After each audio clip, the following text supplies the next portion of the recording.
ينفعش فرقة تكون مخلصة ماتشاتها وتقعد شهرين ما عندهاش ماتشات. هيتمرنوا ايه؟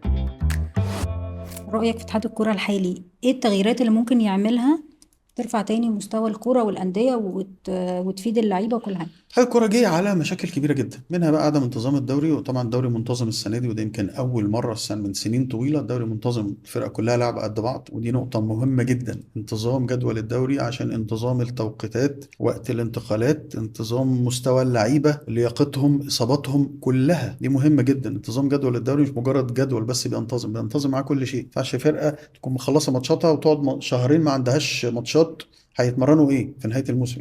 المدرب يمرنهم ازاي؟ يقف على مستواهم ازاي او يفضل في مستواه ازاي؟ فدي نقطه مهمه جدا تحسب السنه دي للاتحاد، انتظام جدول الدوري. لكن في مشاكل كتيره جدا، عندنا مشاكل زي في الانتقالات، في الانتقالات. العقود اللعيبه، عندنا مشاكل في الملاعب وملاعب الناشئين، دي مهمه ملاعب جدا. الناشئين طبعا. مهمة جدا. المشكلة الأكبر اللي هي لن تقوم صناعة الرياضة بدونها، خاصة الأندية، لازم يطلع بيها قانون، وإن الأندية الشركات تروح ترعى الأندية الجماهيرية عشان يقدر يرجع فلوسه أو يجيب فلوسه، وفي نفس الوقت على قيمة النادي وقيمة اللعيب وقيمة المدرب. على فكرة مدرب المدير الفني اللي بيدرب ممكن يكون كويس جدا وهو بيدرب نادي، شركة أو مؤسسة، ما بيلعبش تحت ضغط جمهور، لا في التمرين ولا في المباريات ولا في الشارع.